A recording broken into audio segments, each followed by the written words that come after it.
we would have had the same types of friends just being like, hey, like, can you explain to me what an ETF is? Do you have a line of credit? Like, what's the interest rate? They have all these questions, and then they just bury them in like a corner of shame. Everybody thinks that everybody else knows stuff, and it's just not true. There's a client of mine who, between the two of them, had saved $150,000 for a down payment in Toronto. So they had done all the right things. And then just being like, we were so embarrassed to ever talk to anyone because we thought we were doing everything wrong. Everybody else in the area is clearly doing things right. They're buying houses. We can't afford one. And I was like, holy shit, like, you guys have done everything right. And the fact that you're getting outbid on $800,000 or $900,000 place, like, that's Toronto. But nobody took the time to kind of say, like, that's not normal.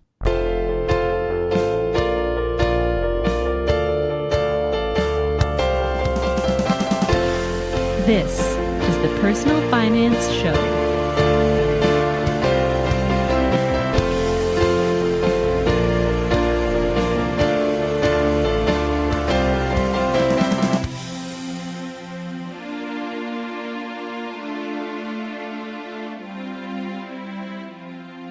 Hi, I'm Bo Humphreys, and this is the Personal Finance Show.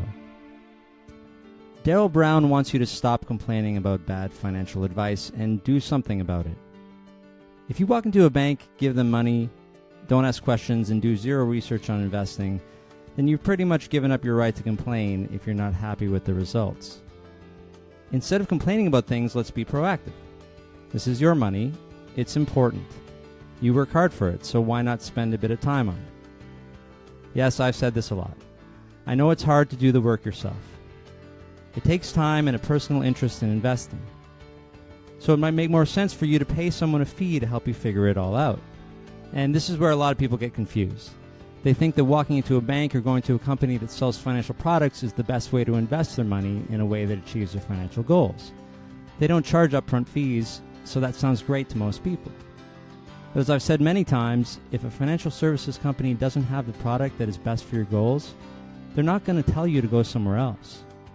They're never going to make money if they send business away. If you walk into a Mazda dealer and you start talking about how much Ford means to you and you love Ford products, and it becomes really obvious to them that you're going to have a significantly better life if you buy a Ford, they will never say, I don't think a Mazda is the right car for you. As a salesperson, that's possibly the worst thing you can do for your career. They'll instead try their best to change your mind and fit your desires into their available range of products. Darryl Brown started his company You and Yours Financial so that he could provide truly unbiased advice. He's not interested at all in forcing you into a box so that you fit the financial product he sells. He doesn't sell financial products at all. A quick glance at Darryl's Twitter feed and you can see that he has no patience for the financial BS that's out there. Darryl's only interested in providing you with a completely unbiased opinion and an investment solution that is truly right for you. Darryl joined me in the studio in Hamilton to share his personal finance story.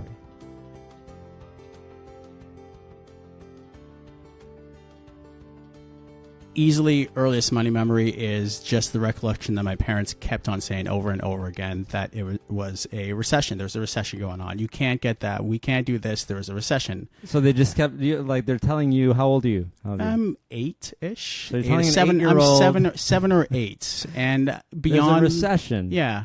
Beyond, like, kind of basic money things.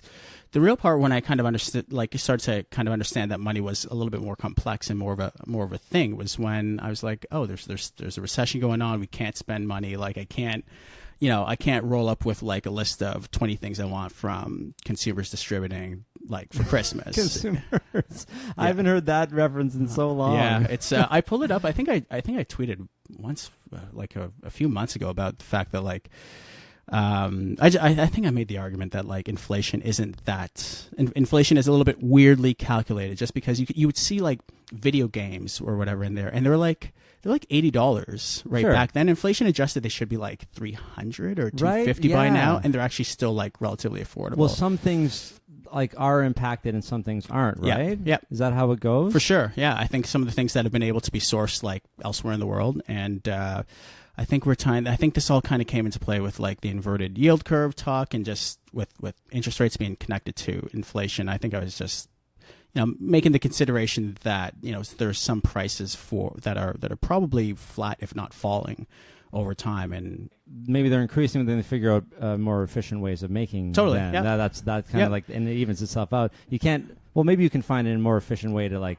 make milk or bread or other staples, but mostly they're going to just go up with inflation. Yeah, and I think it's the story of I've been really consumed the last number of years with technology and the impact that it has on an economy and like productive goods and prices. And I think it's a story that doesn't really get told that often. That I think a lot of people blame economic woes or industry, like the kind of decline of industry, the decline of labor. They blame it on free trade agreements. They blame it on the fact that like NAFTA was around and that we can source stuff from all over the world. Globalization, yes, totally, which is fair. That's legit. And I don't think the part gets told about how much technology impacts both the price of goods. We can produce things the same amount of goods or more with less labor involved and for cheaper. And I don't think that story gets told, and I don't think the story gets told of how much that displaces labor. And I think that is starting to come out a little bit, but it's weird to sort of see kind of constantly a lot of angst against free trade agreements and trade in general, when I think technology is a big component of it, but really difficult to understand, I think, and pinpoint. So we got here from consumers distributing, inflating the cost of video games when you were, say, 8 years old. Yeah. But we should explain that. It was like you go there, there's nothing there. It's not a store. You just go look in a catalog. Desk. Yeah. A desk with a catalog. Yeah. Like kind of like if you were looking the Sears catalog or whatever. But there's just all this, like usually electronics and games and stuff. Yeah. And then they would ship it there. Yeah. I don't even know if people know this thing.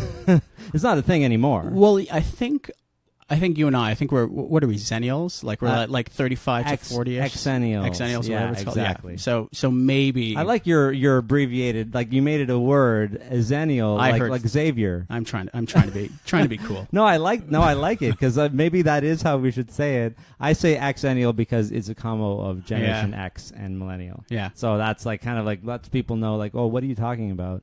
Well, yeah, I'm right on the cusp. Yeah. Right? What year are you born? 80. 80. Okay, so you're literally right on the cusp. And I'm 82. 82. And I've seen some definitions that cut off at 80, some at 82. You're actually closer. You're probably part of some of the definitions. I'm like one of the fringe definitions. People will give me millennial. They'll be like, yeah, you're a millennial. Yeah. Look at your long hair, and you don't use your phone to talk to people. Yeah.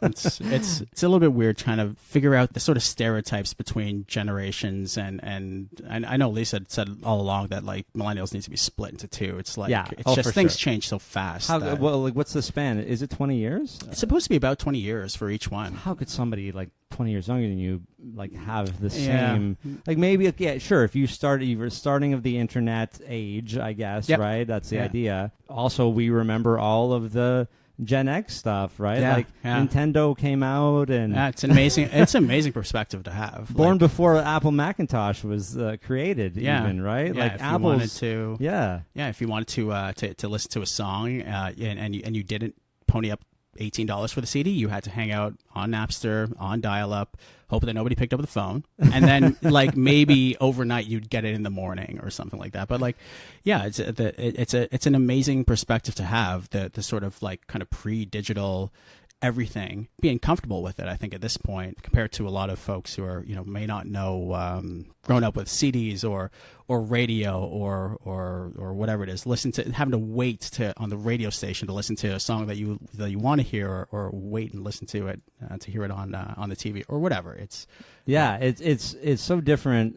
So let's go back to 8-year-old Darryl, who has been being told about the recession. And did that mean anything to you? Like, did it change your behavior? Like, you don't get enough any more allowance, or like how did that impact you? Well, I think it was a perspective I didn't hear anywhere else, and so I was like, well, what's going on here? And it kind of made me a little bit aware of the fact that my parents may not have embraced consumerism compared to a lot of other people around. They're Jamaican immigrants. Okay. And where they grew up, how they grew up, their perspective, they're just like, it's not stuff that we do. We just save, and they kind of put away money. So saving was the big thing for them. Saving was a big thing because there was always a recession. There was always a rainy day coming. You just didn't know when. And so that really framed a lot of my upbringing. I mean, like they were solely middle class. My dad sold medical equipment to hospitals and universities, and my mom worked at Grand River Hospital as a dietary supervisor before the layoffs and the cuts in the early 90s. Oh, okay. So there was an impact when it came to the economy. There was an awareness that, you should definitely kind of save for a rainy day. And, I carry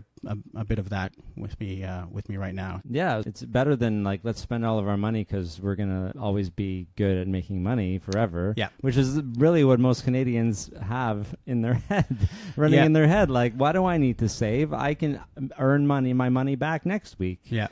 It's you might not be able to, though. Yeah, and the saving mentality is really what allowed both Lisa and I to leave our corporate jobs. So this is later on, and I'll get back to it. We can jump ahead and then jump back. All right. Tangents are fine. Totally. It allowed us to leave our jobs, basically. We, at the time, saved up enough money that we were like, okay, we can pay our bills and figure out things for a couple of years max. So temporary financial independence. Temporarily. I'll get back to that too, Okay, because I had an interview with Rob Carrick at the Globe, who I think is awesome. I think Rob's great. He does a really great job at covering a really challenging industry. And we talked about FIRE. He asked me, he's like, hey, let's have a conversation about financially independent retire early, which is this thing in case people don't know. And for me, I kind of thought, it's not really about being independent for forever and retiring early for forever. So let's jump into FIRE later. Also, just heard David Bach. He wants it to be FIGHT, financially independent, transition early. So that's we a good can one. discuss that one too. Yeah, that's a very good one. So you're saving. Your parents are saving. You're getting this by osmosis. Yeah. But when do you actually get money of your own? When does that happen? Maybe I got a bit of an allowance, but I definitely had a job with the Guelph Tribune, delivering papers. Yeah.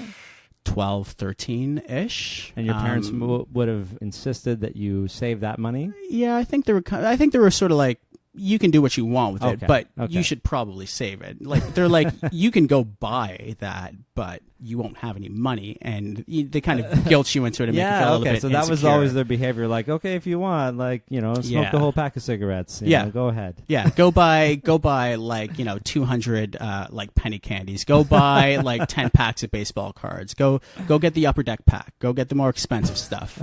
Yeah, go do that. And they would be like, you can do that if you want to, but they left me with a lot of discretion, a lot of choice, and trying to figure that out. My mom got laid off in the early 90s and then eventually started working part-time with Primerica. And it is kind of around now, I think, and maybe not nearly as big as it was in its heyday. There's one on Main Street here. So it's still... Or one of them, like they're selling investments? Their big thing is mutual fund sales. Yes. The big tag is like buy term, invest the difference. They're the mutual fund driver, and they were at the time for Citigroup, a big channel for it. And that was my first connect to financial services as a career, or understanding what it meant to be dependent on your work or your job to pay your bills. And their whole thing was like, gain financial independence.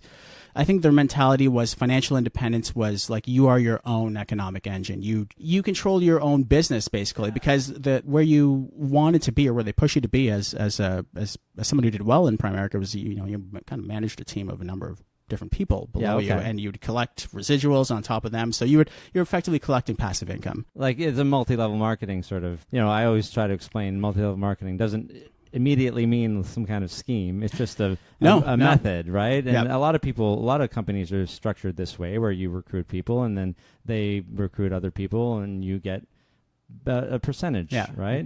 So that's your mom got in there early? She got in there early, and I did it part-time. Not, there are people who did full-time and went to the moon and back with it. And it got me involved in it. I did my mutual funds license. I thought I was going to become a Primerica.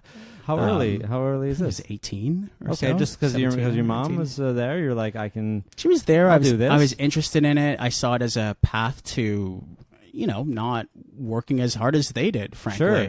Like, yeah. Hey, yeah, why not? Yeah, right? so, I gave that a go, and I switched. I thought I was going to, I played a lot of sports when I was growing up. I was lots of competitive soccer, and I thought I was going to do kinesiology, and then I was like, oh, let's do this business thing, because everybody seems to make a lot of money, and they don't seem to stress out about money as much as we do.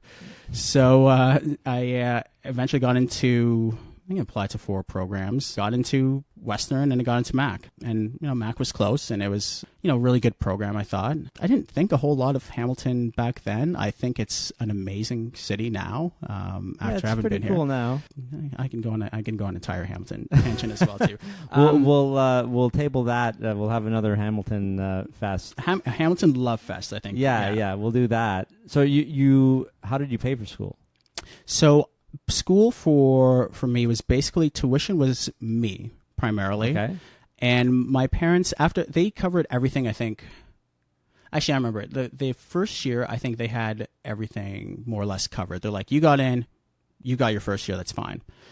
The second year, they were kind of like, there's a bit of a trade-off. They were like, we're a little bit, concerned about you, getting housing in the area. And my dad, who, kind of grew up, went to university in the 60s and was worried about housing discrimination, like incredibly worried about it. Really? Yeah. Can you explain that? I think he had in his mind that, based on his experience, it was possible, for lack of, enforceable laws or whatever, that you could show at a place and be like, hey, I want to rent here. And someone would be like, well, look at you, and kind of be like, oh, do listeners know I'm a black dude, by the way? I guess we'll have it on the... like, your photo will be plastered on the episode. Fantastic. So people will know. But, I mean, that people don't necessarily look at the cover. So, okay, I mean, it's fair to explain that. There you go. Right? I am. Yeah. There you go. So I think they were genuinely worried about that, and they're like, "Well, we don't want to be. This is the thing we're concerned about. Let's talk about it." Yeah. We ended up in a place where they thought it was. They presented the idea. They're like, "We can figure out a way to buy a house in the area, and the trade-off is this: that if we can figure out a way to put money down for it, you can manage it, and you can live there rent-free, effectively." Tuition is still you. You figure out your tuition, you figure out books, you figure out all your other living expenses and whatnot. So at the time in Hamilton, in Westdale, just around the corner from here, houses were 185-ish thousand. Okay, that sounds pretty good. With 5 or 6 bedrooms. Yeah. And they would shoot out like $2,400 in cash. So having done a first year of business, I was able to model it and figure it out. Like, this is something that could be sustainable and work. Yeah, of course. So it was a bit of a mix. I was there. I lived rent free in exchange for managing the property. Yeah, effectively. So then you were able to fill 5 others or able to fill others? Another 5 rooms. Wow. Consistently for the extra 4 years that we kept it, and they actually just sold that property last year. Wow, I think it was. They kept it for a period of time, and so maybe 15 years. About that, yeah. And it's a mix of primarily them managing it, me trying to fill the rooms. Like, I would be the online person who would. I see. Okay, you're the contact. Exactly. I'd be the marketing person. I would find people, figure out where to post it on Facebook or on the McMaster off-campus site, and get the rooms filled. They would do a lot of the in-person stuff because I was working full-time in Toronto. Like, they would, kind of maybe do casual gardening or casual cleaning up. And it's kind of a nice semi-retirement project for them to do. So they had money to put down as a down payment on this? It wouldn't be that much, of course. They had, so they would have had an inheritance from like a property that they sold years ago, like from Jamaica, I think. Okay. And it might have been like $15,000. Okay. Yeah. So back then, that got you fairly close to enough for a down payment. And right around that time, I mean, we were approaching the sort of 0% down 40-year mortgage. Because this is period. Early 2000s, probably. It is. Right? It's early 2000s. Like 2000 or 2002. 2002. Yeah. And so people are coming up with these concepts of 0 down 30-year. You could get shortly after that. You could buy a home with literally 0 money down. You could finance the entire thing, and you could amortize it over 40 years. 40. So we got all the way up to in Canada. In Canada. We got to 40. We got to 40. That is crazy. So financial crisis happens, of course, because of that. Not only because of that, but it was one of the main reasons. Things got, in all fairness, I think got out of hand. Definitely south of the border. Yeah, more so. Yeah. Yeah, here is, I mean, as crazy as things were in the States, I think there's a few really key points for Canada. Number one, mortgages in Canada are generally recourse, which means, so what I think the biggest problem in the States is that people, if they were underwater on their mortgages, they just handed back the keys to the bank. Yeah. So you can do that. The only recourse the lender had in the States at that time was, okay, if you're underwater, if we want to recapture the property, they only have the property as an asset, whereas in Canada, they would go after you for the difference. If they were to capture it, sell it, and there was a gap. Okay, so we have laws that enable the rules, that. Yeah, the rules are more prudent for sure in Canada for on a number of fronts. You can't deduct mortgage interest in Canada. Yeah. Which I think is a big one. I think I've heard a lot from my U.S. And colleagues at the time. IRS, exactly. Well, they would just buy gigantic houses for the tax write-offs. Deduct the interest. Yeah, right? Yeah, yeah. Just for that reason. So there's a number of reasons where Canada weathered that storm, I think, a lot better. Anyways, I mean, back to So a couple of things. How did you pay for your tuition? Well, are you working at Primerica? I'm not. I'm not at the time. I did have a few jobs at school. I had a job as a student parking officer. Okay. Yeah. Got paid fairly well for that. Sure. I was not very well liked. No. No one wants. You're the one that writes the tickets. Yeah. That was me. That was me. Okay. So I did that for I think a couple of semesters. I worked as an admin assistant in one of the executive offices there. Okay. And also had a job as a TA. Wow. So how do you get a job as a TA? I managed to somehow do fairly well in a couple of exams. I think finance exams. I mean, actually, and it was a course that a lot of people really liked and did well. They needed TA that summer, and a lot of people go. The other thing too is a lot of people go away for the summer because I was basically at that home. I was like, well, I'm going to stay in home. Yeah, I'm going to stay here and hang out in Hamilton and enjoy the summers in Hamilton and Hess Village in the summer, which is fantastic. And it's a little more calm right now. Yeah. Right? I mean, it's not so insane as it is. It's not frantic during the school year. Yeah. Where was home? Where were your parents? They're in Guelph. Okay, yeah. So that's where. Yeah. So not far. We have a highway 6. Highway 6. Yeah. They're basically almost like Hamilton goes all the way up to Guelph. And that's where the city limits are. I know this because I drive Uber, and I have this big area that it basically goes all the way to Guelph that I can drive in. Okay, so they're not far, which probably made them feel better about buying this house. So they could at least come and check it out if they wanted. Yeah, you're managing it. You guys are paying mortgage plus though. Like you're getting some income off of this. We're at that point it is right? It is doing very well. To the point where once we finished school, we thought it might be a strategy to buy a second or third or we don't know, which we actually did for a period of time. Okay. And it got too much. And then we backed away from doing that. Okay. But I stuck around. It enabled me to get that job, being a teaching assistant. Yeah. Even with those three even with those 3 jobs, I finished with $25,000 in student debt. Okay. So was it OSAP? It wasn't OSAP. It was the education line of credit from one of the banks. One of the banks, yeah.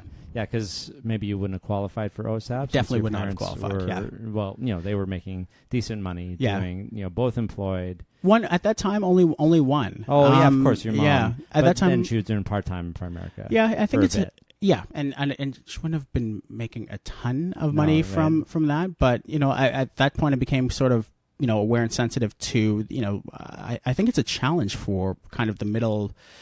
Kind of, I don't know if you want to broadly call it sort of middle income folks. Sure. And at least then in Ontario, I'm not sure how it is now. I can't imagine it being much better with who in government. But like, if you're fairly well off, you can pay for school. Somebody can pay for school. You can pay for room and board. You can pay for it all. You're fine. If you have a what's qualified as, I guess, as a low income, you can qualify for OSAP and maybe grants or bursaries. And then kind of in the middle, it's a bit of a challenge. I mean, I was very aware at that time that my parents were, they were utilizing their financial resources and probably sacrificing a bit of their retirement stability. Yeah. That plays into a little bit of kind of my focus on retirement now, from a practice standpoint. But I was kind of aware that, parents at that time and probably now face this challenge, post-secondary education or your retirement.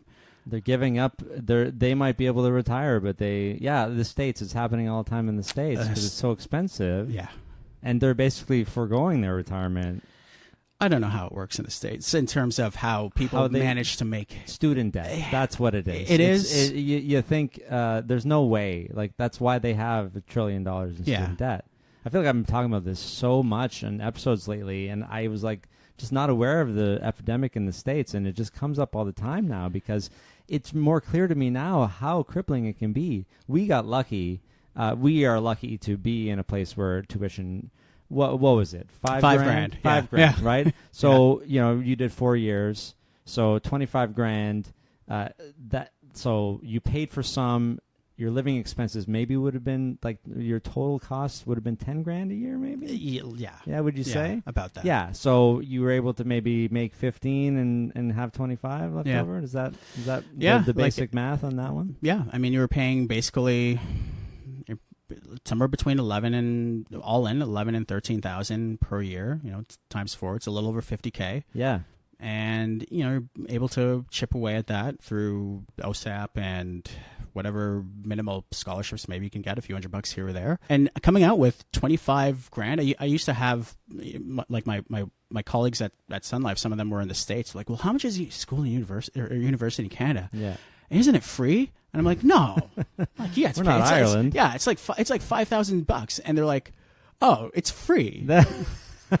So coming away with 25 grand in student debt it's a lot. Like, it's not nothing, but it's absolutely not. It's very low for Americans. I think their average is 40, or not average, maybe minimum if they have debt is around in the 40s, and then of course it can be out at the hundreds. Yeah, I think that's the. I think lawyers. that number gets. Yeah, the average skews the fact that there are people on the outer limits who would have literally hundreds of thousands of dollars, and their student loan payments are. And it would take decades to pay it back. Like, even if you have a good job. Yeah. So you're coming out of school with 25 grand in debt.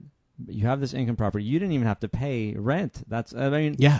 So what were you charging about 600 person? 400, 600, 500? For rent, about 400 a person. Ish. Yeah. To get to like my 20. Room was tiny. It was literally the baby's room in the house. It was like 9 by 8, and I was like, there's an opportunity cost for me, to be in a bigger room. I'm going to take this one. This makes sense. So, yeah, I mean, if you think about it, at school, if you're paying 400 in rent.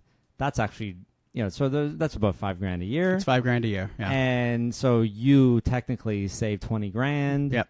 Oh no, the first year you paid, right? Yep. So 15 grand, and so you could have had more debt for sure. But your parents kind of took that on. Sure. And they did the down payment and all that, yep. right? And so. Now, did you stay here in Hamilton?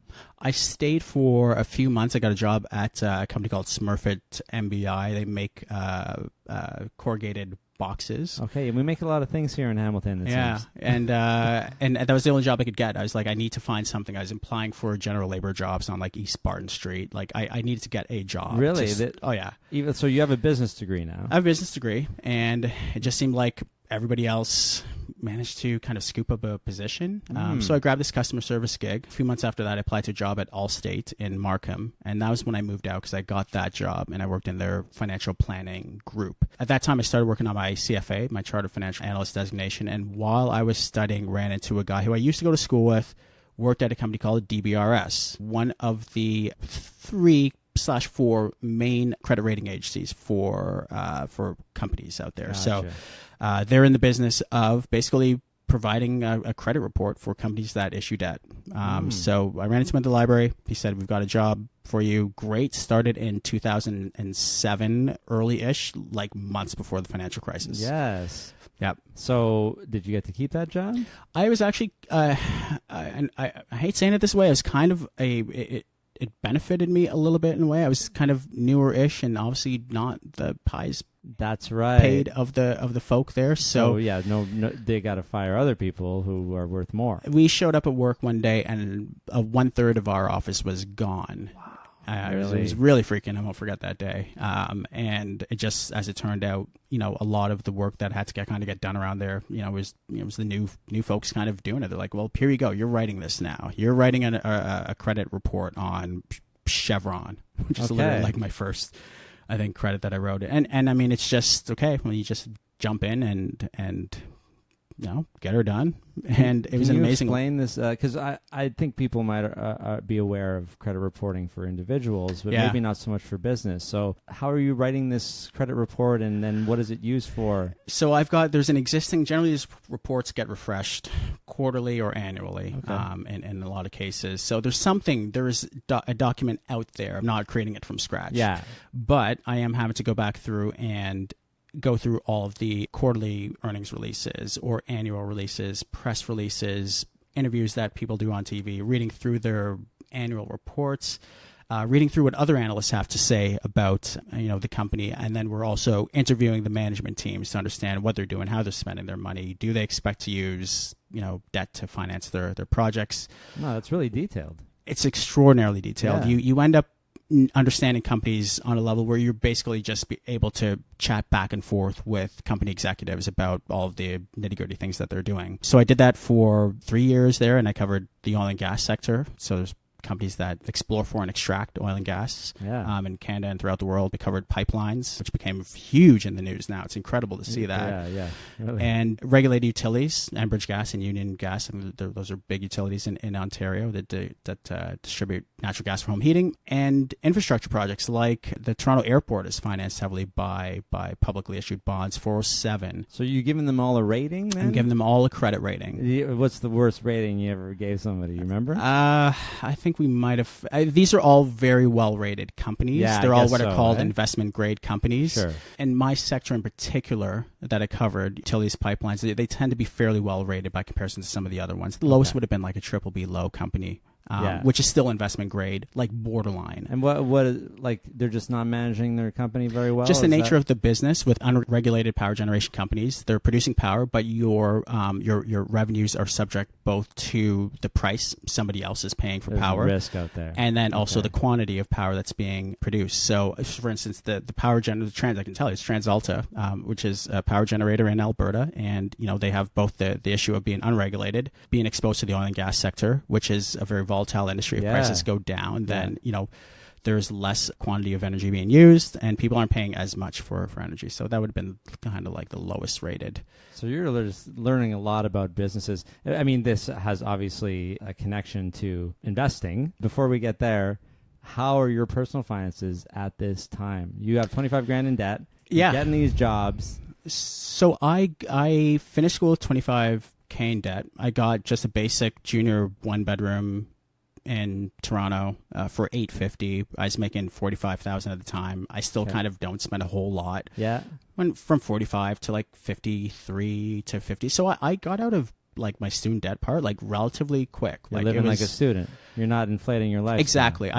I didn't change at all. Okay. Like there was no. And then when I paid that off, then I changed, and then I was like, okay, like we're gonna free. Yeah, and then we can go out in Kensington Market, and this round's on me, and this round's on me. Like, but that's kind of true. You do have the freedom. Yeah. Because it's your money. You can choose to spend it or save it. Yeah, my only liability was my all-inclusive rent at $850. Yes. So as long as you have your rent, that can work for a couple of years. Yeah. We might be jumping ahead, but when did you sort of figure out maybe I should be saving some of this, or were you saving? I was saving not as fast as I could have been. Yeah. So I was, enjoying myself there. Like I'm from Guelph. Now I'm living in Toronto. Like this is cool. Like I'm going to say yes to everything. So maybe, a couple years after that when, kind of 26-ish, I'm like, well, we'll start to kind of think about maybe saving and how that'll go. And I was fortunate at the time. Like I was I at that point had really good experience. I had my CFI designation done. Okay, you got that done. Effectively I'd worked at a credit rating agency through the the credit crisis, right? Like it's called that. So it's a very unique and very sought after skill set. So interesting. I went from DBRS, where I was writing rating reports, to working at Sun Life for their investment management group. Effectively, I was the recipient of those reports. I would read those same reports and make decisions. And I would take that information along with what's available in the marketplace, and then we would put together trade ideas. Basically, we should have X millions of this company. We should stay away from this company. This company is undervalued. This company is overvalued. Don't go there. This company is there's this geopolitical or whatever risk with this company that's not being factored in. So that kind of all plays into. Yeah, and the whole purpose of this is an analyst position, I guess. Is that what it's an analyst role, but you're what's called on the buy side. So you as I kind of described to Lisa, like you're in the pot, like you're with the fund runners, the pot runners, who actually, so you're actually managing money. And Sun Life, they manage money to hedge their liabilities. And they manage pension money as well too. So they're fairly large portfolios, and they're fairly sizable positions that they're buying. Very very large. Yeah. The whole purpose, your purpose, is to mitigate risk, right? Right. So that they're taking a reasonable amount of risk. Right. Yep. And they get all of the information that they could possibly have, which is what we want everybody to have when they're investing too. But it's hard for everybody to have all of the information and not spend their whole day doing what you did, looking at things, financial things, when they have other jobs and they do other things, right? So like we can't be as good at investments, but you were doing this for your job. So then did that apply to your personal? Did that change your perspective? Like I should be saving, but I should also be putting it in all these things that I know. So, and I mentioned we did own 2 or 3 rentals in Hamilton at a certain point in time, and how it changed my perspective is I was very well adept at what's involved in being highly leveraged. So I was not uncomfortable with saying, well, you can leverage your money to buy an asset so long as it has stable and predictable cash flow that goes along with it. What has that? I mean, real estate technically. Real estate is real estate in a certain area around a university. Okay. I would argue is like well up there. Because nothing is of course nothing is always stable and predictable. For sure, except for a GIC or maybe a really good bond. Yeah, relatively stable. Not by no means guaranteed. Yeah. But given the area, given the kind of streets you're at, you were like, okay, well, yes, you do have a fairly large mortgage, but you also do have fairly healthy cash flows that even if you do have a few vacancies, that's not going to blow you out of the water. And you're doing this analysis, of course. Right. So how many did you end up buying? Like this 3, is you or you and your parents? This is a combination of both at different times. Okay, so now you're putting in capital that you've saved up. No. Not really, because 0% down. Oh, you don't even have to do this. You didn't really have to at a certain time. Yeah, of course. So if you know the real estate market, if you already have a property, this is what happened in the States too, right? Yeah. It's like people already have one, might as well get the one next door, and then that one, and then the other one. Yeah, it's a cash flow game. Wow. You're just looking at your mortgage payments, your interest costs, your utilities, your taxes, et cetera, et cetera. Yeah, making sure they're covered. Yeah, the only reason it works and the reason why you can make the argument that you could do it 1 or 2 or a few different times is because you have the probability that you're right next door to a university. You're not kind of in a random area. You're always going to have a flow of people. And really the biggest factor in that was actually incoming students relative to just on-campus student housing. So like it's not even just a general sort of equation about where your revenues are coming from. You're looking at the situation where at the time, post double cohort, right, you have kind of a flood, and you still have this emphasis on post-secondary education. You have a lot of students. Can you explain that double cohort?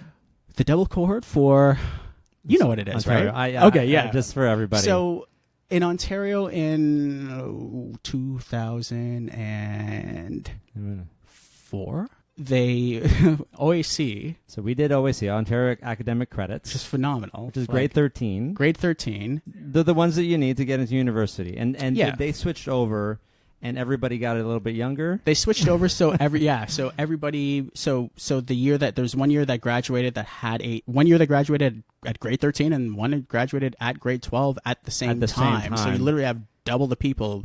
Because they got rid of grade 13 and they just had university level courses in grade 12. Is that I guess so. How kind of it went? Yeah, which others can explain because we weren't in it. Yeah. But so you had like double the amount of people coming through.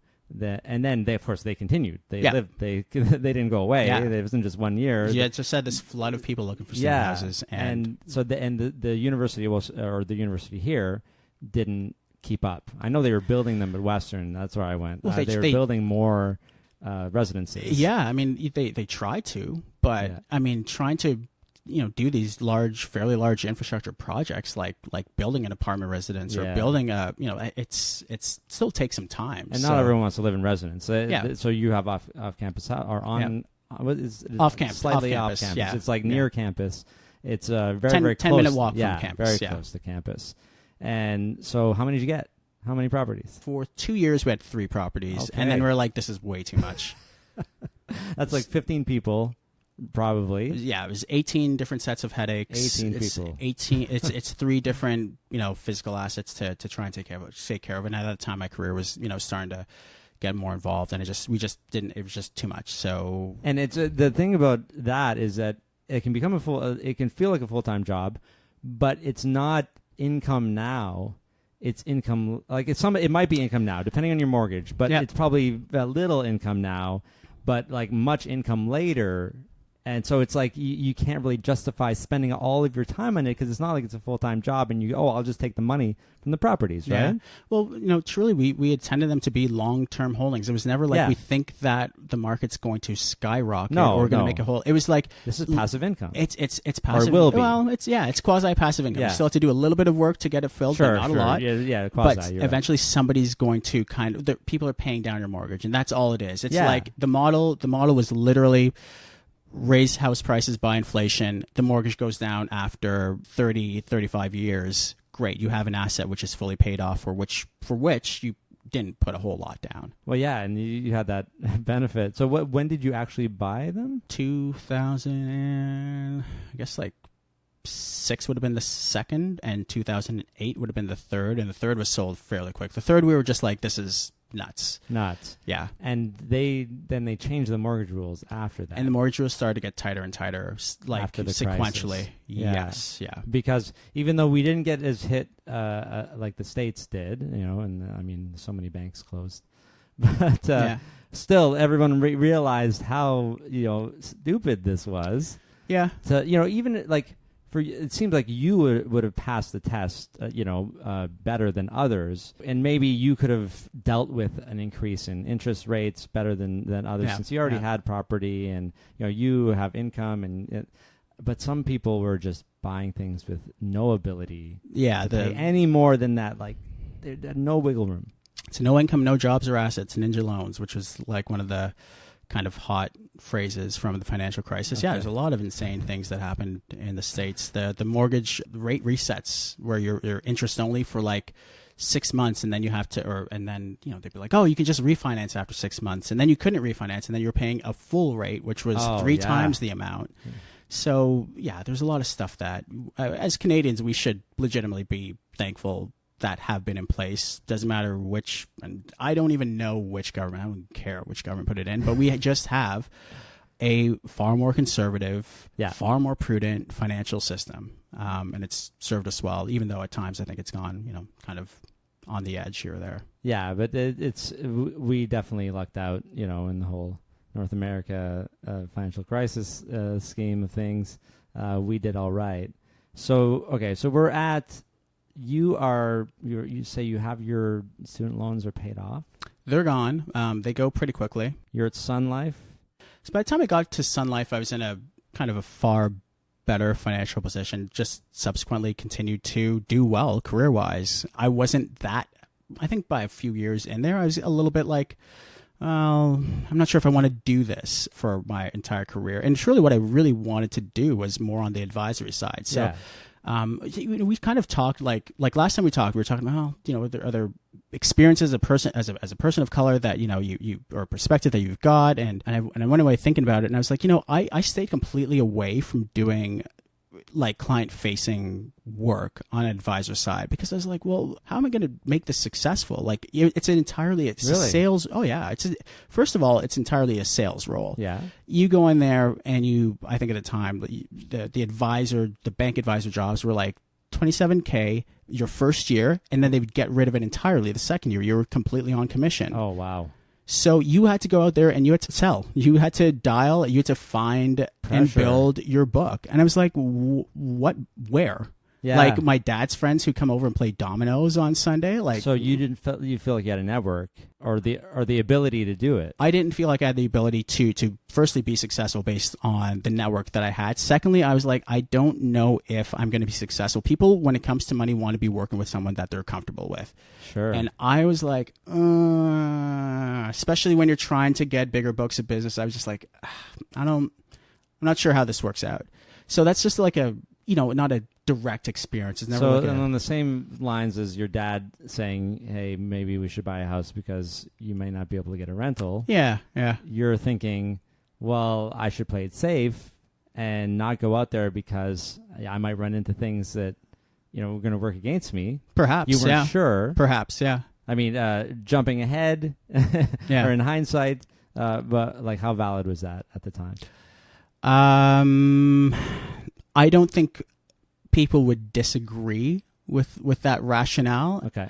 But it strikes me as kind of illuminating. You just don't see that many people of color doing like front-end advised jobs. It's a little bit better now. Yeah. It's a little bit better now. And overall, like, I kind of observe and have been a part of, kind of small organizations that focus on, people of color working in the financial services industry. The Canadian Association of Urban Financial Professionals is a fantastic group that I've been a part of for quite some time.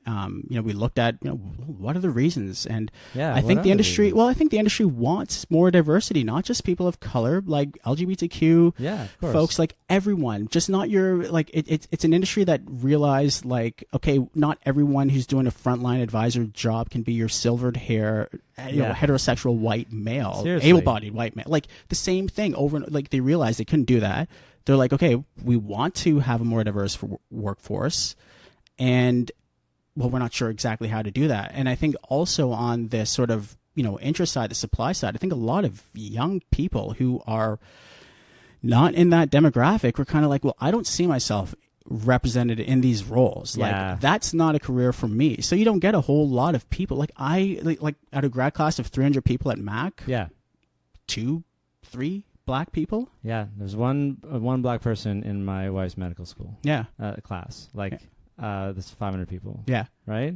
So like that seems it seems strange to me. I mean, we're multicultural Toronto anyway. Yep. But the financial services, to get back to that, financial services and front facing, this is only 10 years ago. Yeah.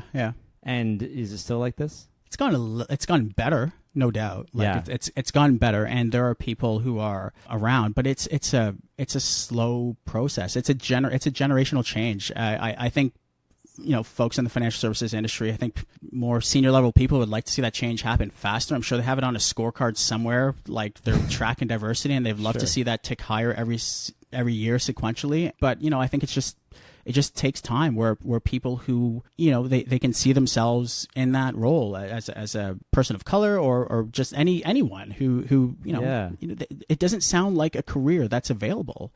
I went to the same organization, the Association of Urban Financial Professionals. They had an executive from TD who told a story about being at Regent Park. Yeah. He's talking to a group of students, just kind of saying, well, have you ever considered financial services as a career? And he was really moved by the fact that a lot of them were like, well, those are off limits to it. Like they kind of said that. They said that? Yeah. And these are young kids. They're young kids. And they're like, that's not for us. Meanwhile, he's like, I'm literally turning around, looking at the skyline, like the Toronto high-rise corporate buildings. And he was very moved by the fact that he's like, this is the first time I've really kind of realized that there's this huge barrier. He's 2 blocks away. He's like, we're talking like Queen and Sherbourne, right? Like it's not, it's not the other side of the planet. No. Like it's a block away. They're right there. Yeah. Regent Park is right beside some of the biggest buildings in the whole country. It's financial buildings. Totally. And they look at those and say, that's not for me. Absolutely. And they don't see themselves in that. And so do we have to change those perceptions first and then go and break through? Well, how do we change? I think there's an all of the above answer, and I think what that is partly industry kind of saying, well, and they do a better job of this now. It's not the nepotism like shit show that like is the current Doug Ford government, where you can like play lacrosse and get an agent's general job. it's not that. It's a lot more like meritocratic now, I think. Yeah. And, so that's Okay. an okay improvement.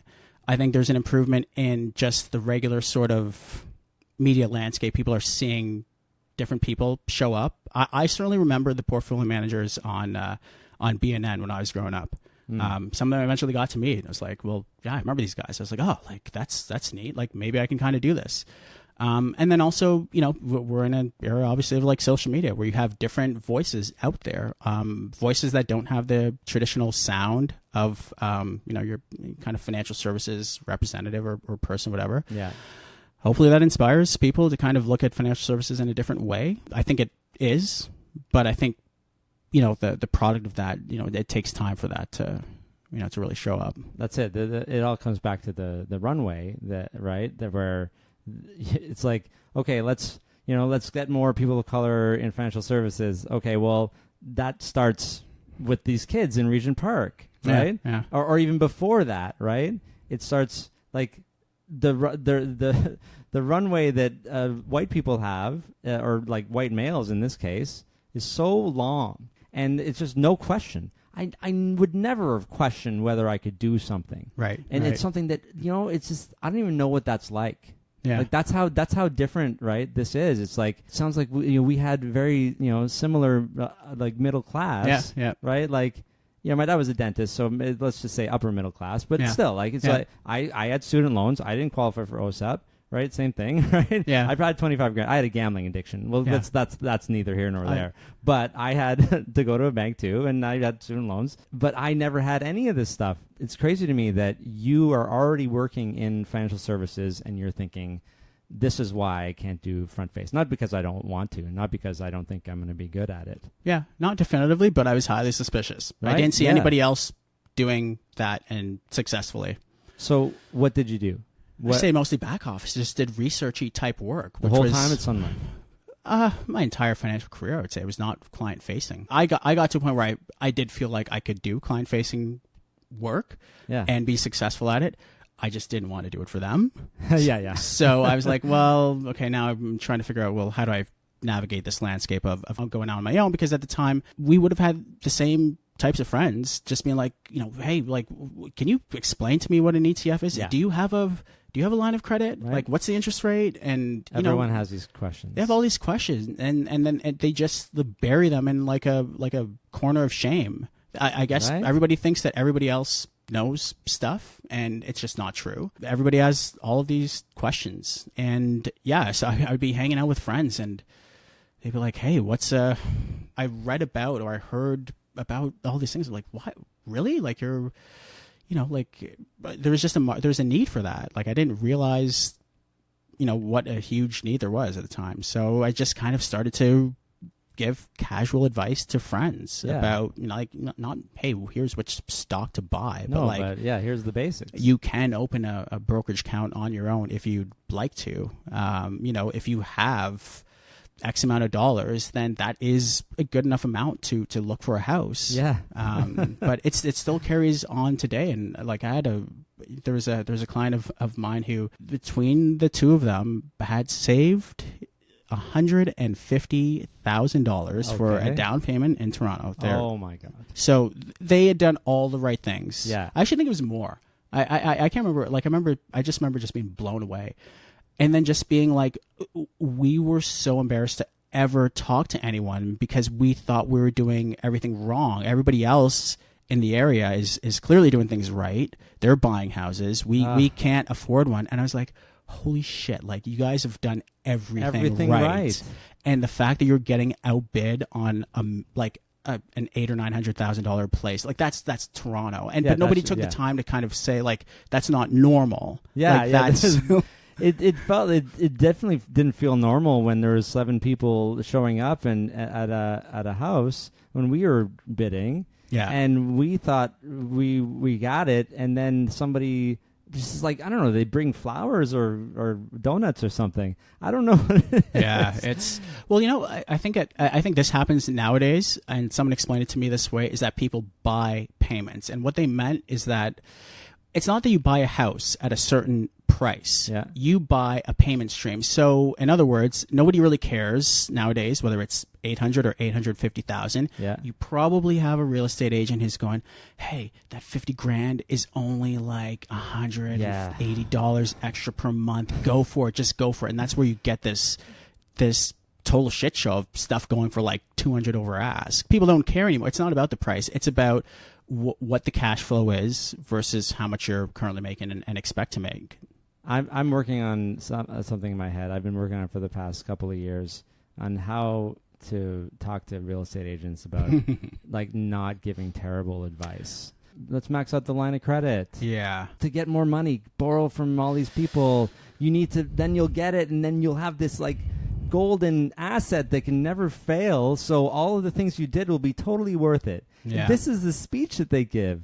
They're not incentivized to That, and I think it comes down to that. And I think we need to start having this conversation more. You know, now everybody pretty much knows the banks are not like your friends, right?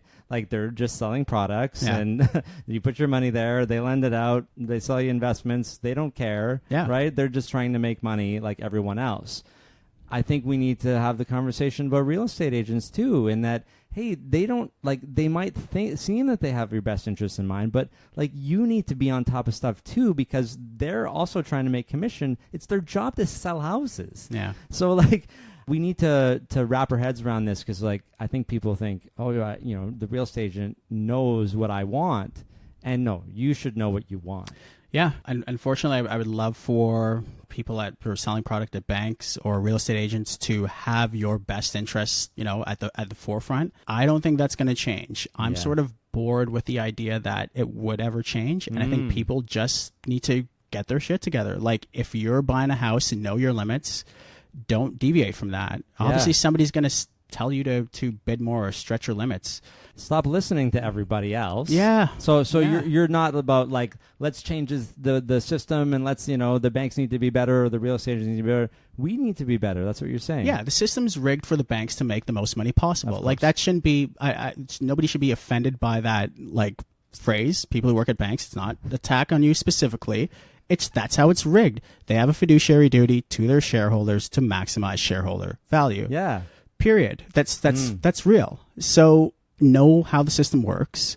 Like, you know how people are incentivized, why someone, you know, behind the desk, as nice as they might be, and as much as they want to do the right thing for you, they might be in a system where they are not necessarily going to give you the most optimal advice. That's how it is. And again, sort of bored with, you know, complaining about it. Yeah. I see it in the Twitterverse, like, and I'm like, yeah. Like, they don't have your best interests, but like, do something about it. Yeah. I'm sort of bored. Oh, good. I can go on a whiny rant, and then hopefully I'll stop after like 3 minutes. But I'm kind of bored of the, like, you know, Toronto home prices are what they are. Like, yes, they are expensive, but have you heard of Hamilton? Yeah. Because everything is literally like 40% cheaper. Or Guelph. Guelph is fantastic. I visited a client at Scarborough Guildwood. I don't know if you've been there. It's phenomenal. Like, there are all these communities. Like when my wife and I were like, you know, kind of screw the corporate world mentality, we looked at Prince Edward County. Yeah. There's places, and if you don't need to necessarily physically be at your place of employment 5 days a week, maybe you can telecommute, maybe it can be 2 or 3. Maybe you can be completely remote, which is what the FIRE crowd, I think that's a big part of what they do. Then why not check out somewhere else that has housing costs and cost of living, you know, that are like 60, 70% cheaper than Toronto. You can live mortgage free. You can do what you want. And it's not like you do nothing and just sit on your butt, but like you can make a career out of like the job that I have. I don't need to live where I live, you know, to make the job kind of work and to make it work. I have clients throughout the country. Yeah. So let's talk about what you're doing now. So sure. You left Sun Life to do this. So I left a couple of years ago, and I started my own firm, which is You and Yours Financial. It builds on what my strengths are, which is around the investment universe. It's not, so to be clear, it's not selling financial products at all. Okay. I don't sell products. I legally can't sell products. I'm not regulated. neither. Yeah. You know the regulatory kind of side of things, and I provide investment planning services. I do a number of things. First of all, I have something that's called a portfolio second opinion. It's a service by which if people have a portfolio they're not sure about what's in their portfolio, how much in fees that they're paying, which, by the way, I've had a client literally come to me with a portfolio and not know that they were spending like $23,000 per year. So much on value fees. that you're providing. Yeah. Just in that. And I'm sure like probably so many people, Yeah. right? Same week, next client, 18,000. Oh. And telling them like was kind of nauseating because they're like, I'm like, these were your fees. I'm like, no, they're not. Like, I've talked to my advisor. Anyways.